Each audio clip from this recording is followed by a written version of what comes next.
Hello everybody! Yes, I still exist. Oh my goodness, I'm so sorry for not having shown up for so long. The good thing is that it wasn't because I didn't have anything to say or nothing good to say. I will not keep negative things from you anyway. I simply didn't have the time. And the good thing is that a lot of that was because of art stuff in general. So I have a children's book that's coming out this year. This is a project that has been following me for many years now. I think we started it in 2020, and finally a publisher took us up and wanted everything in a different format.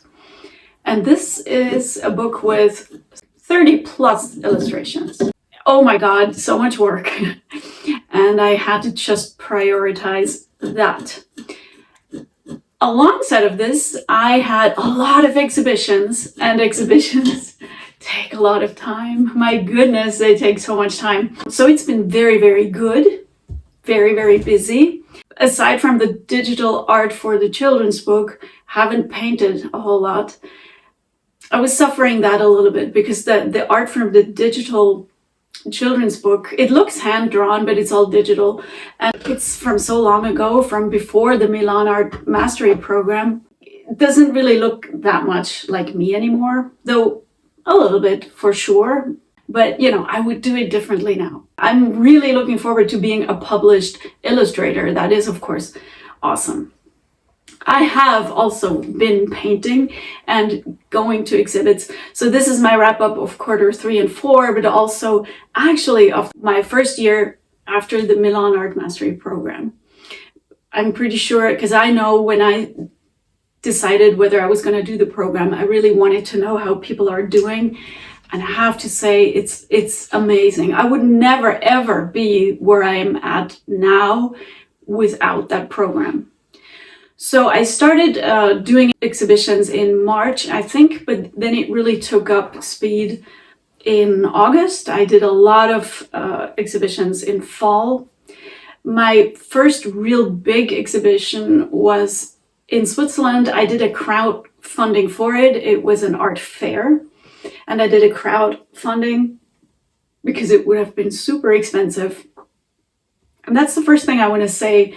If you're just starting out, fairs are a good thing to go to, but you pay for it.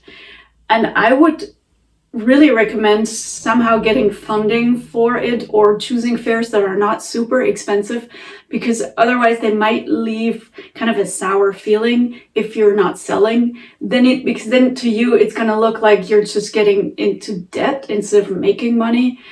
So you want to be careful about going crazy with going to every art fair there is, because the first exhibitions you do, you need to just get done to learn, because you are learning so much about absolutely everything, not just about how you do exhibits itself, but your art. By talking about your art to other people, which is so much fun, to other artists, but also to potential customers, you learn so much about your own voice and what you really want to do and what you really want to communicate, that it might or it will have an influence on how you go on with your art from there. So it's going to change your maybe themes and subjects, or it's going to deepen your voice. It's going to make it even stronger.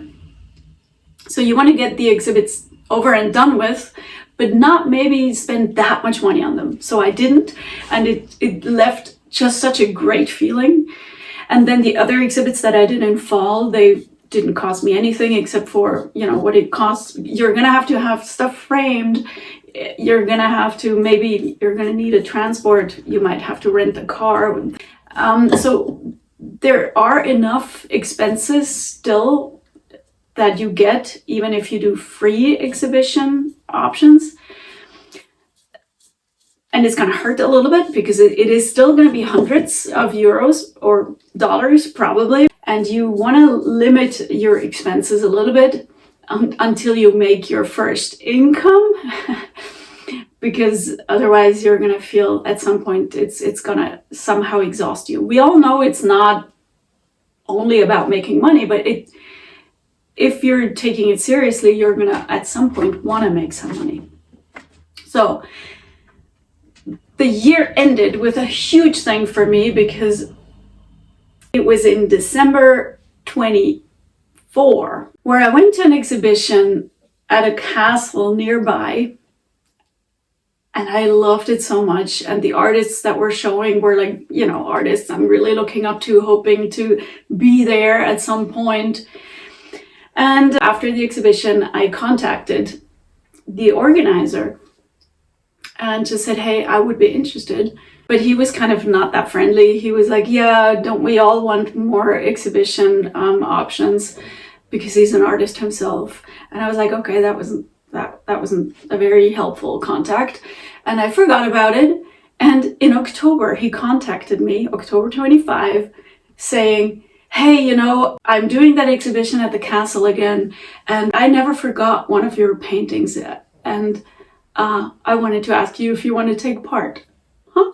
I had no idea. So he went to my homepage, and by the way, the painting that he saw that convinced him that he needed to have me at his exhibition was a painting from the Milan Art Mastery Program. From, I think, part 3, it was the Heron Heroes. And he loved it so much. It has been sold by now, so I couldn't even bring the actual painting. I brought prints to the exhibition. So only 1 year later, I am exhibiting there myself. I couldn't believe it. I honestly had a bit of imposter syndrome right before the exhibition. It's not something I struggle with a lot, I think. I didn't sleep well, and I just felt like, oh my goodness, all the other artists that are showing are one level above me, and I don't know if I'm gonna look ridiculous with I had my googly-eyed things. I spent days deciding which paintings to bring, and I brought a lot, more than 20 paintings. It was a huge room that I got to fill all by myself. And it was so intimidating. It was a long show. It lasted for a month, every weekend. And we were supposed to be there. They wanted us to be there for as many hours as we could during opening times, which ended up being so much fun. But at the opening, I still felt like, oh my goodness, I don't know, people are gonna think I'm ridiculous. And I got such amazing response. At the opening already, I sold a painting.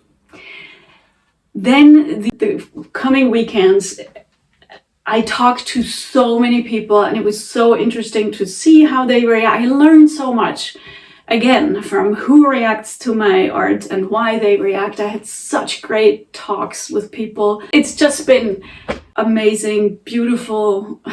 I don't have the words. 1 year after Milan Art. And at the end of the exhibition, I was the artist from all of us who sold the most paintings. I sold 4 paintings, and I had raised my prices a little bit even before that, because I felt that, you know, if the other artists are selling at that and that price point, I needed to at least be a little bit in their range. I couldn't just be like half the price. So I raised my prices and sold 4 paintings. Oh my goodness, I went there with 0 expectations as to how much I would sell, mostly because of the other exhibits that I had in fall, where it just felt like this is not a year to be selling art as a beginner, because of the financial situation that people feel they are in. We have to be realistic, right? And I kept saying, you know, in this economical environment, I probably wouldn't be buying original art from somebody I don't know myself, right? I mean, if I have a lot of money, I might, but then I would put it into known artists and not take a risk with a no-name. And I'm still a complete no-name. Now, to this last exhibition, a lot of people came. It was connected to a Christmas market, so that really helps a lot, because people came to the Christmas market, they had some mulled wine, and then they came see the exhibit, and they were in great spirits. So do exhibitions to learn, to understand yourself, your art, your potential customers better, just to gain that experience. and try not to have to spend too much money to do that. Later, when you're a little more established, spend a little more money on your exhibitions. So I'm not living from my art, and I think it's expecting way too much that a year later you can live from painting, unless you've already done so before. But I've had a few €1,000 income. This is, of course, before the expenses. I think I'm a little more than just even. So I think I actually did make money, even if you count all the expensive into it. So that's great. Can I live from it? Nope. Did I expect that? Nope. And I will continue not to expect that. Another thing I find is that I need to really give myself freedom from the financial pressure. I don't want to create thinking sellability, but I have talked about that a lot in my previous videos. I do not want to have to think about being sellable. I do a little bit, of course, when I go to exhibitions. I don't bring the darker pieces. Reason why this guy, which I love so much, is finished, because it's there are 3 pieces that belong together, and they are a little darker. I am absolutely going to finish them, but I didn't for the exhibitions. I had other things that I wanted to finish for the exhibitions, so they're still unfinished. That's how it is. Bottom line is, there is hope enough for me after that year, because it ended on such a positive note. I'm very hopeful and very motivated to go further, but I also want to deepen my practice, and I want to not create under pressure financially and not create under pressure time-wise. And I keep doing that right now, again, because I want to apply to 2 exhibits where you can get chosen for it if you send in, paintings, and I want to finish paintings for that, because due to the fact that I've sold some of my most important paintings, partly 3-dimensional, and that's where I want to go. That's why I made this work, which is 2 paintings and 2 people kind of stepping out of their painting. It's a little gimmicky, maybe. Let me know what you think about it. I'd be so curious to hear from you. I really like it, but I could imagine that people think it's too gimmicky. So I'm creating under pressure time-wise again, because I want to apply with the new kind of work, but I need to stop doing that. And that's why I'm not applying for any other exhibitions after that for a while. And this brings me to the artist cycle that's going to happen. You want to create a cohesive portfolio of, like Milan Art says, 20+ paintings. And then when you're done with that, you go out and sell it, meaning you go out to exhibitions and do that. So I, of course, haven't sold everything from my previous portfolio, but I feel like I'm stepping into such a new me that I need to create a few paintings that show that new direction. It's a deeper and more focused direction. And I've gotten tired of my googly-eyed people, even though they were very successful, but I had a feeling I kind of got it at an end with that. So now I feel I need to create works before I can go out and show it. So we'll see where that goes. If you're interested, by the way, please subscribe to my newsletter. It's once a month. That just kind of gives you insights into what's happening in my studio, and I would love to have you on my list. I don't know how much time I'm going to be spending on this YouTube channel, because you have to set priorities, right? And as it is a monetized channel by now, yay! Thank you, all you subscribers. I'm very grateful. But it's really not a lot of money that comes from that. So it's kind of like, what's more important? I'd rather paint. I will be keeping you updated here, at least the quarterly wrap-ups I'm gonna try to keep doing, but we'll see. And I know I promised a few other videos about the painting spreadsheet and about some easy ways to frame paintings, and I haven't done that yet. I hope to get around to it at some point. A very important thing has been networking during that year, and that is networking with real life people, mostly people in my area, artists, business people in my area, people who organize shows in my area, writers like journalists. Slowly starting to figure out who does what here. I'm fairly new to this area. I didn't know nothing. It's like any other field. You kind of want to find out who's who to be able to make those connections and to be able to make yourself seen. And it's great if you live in a rural area, because in the cities, you know, it's kind of full of a lot of artists, and in more rural areas it's easier to get noticed sooner. So if you can in any way start small, I would actually really recommend that. So yeah, this painting's not finished yet. I'm hoping to finish it in the next few days and should show up in my newsletter as well. I don't think I have much else to say, but if you have questions, please, by all means, do drop me a line.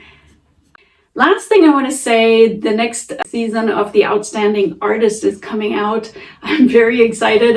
I bet you are too.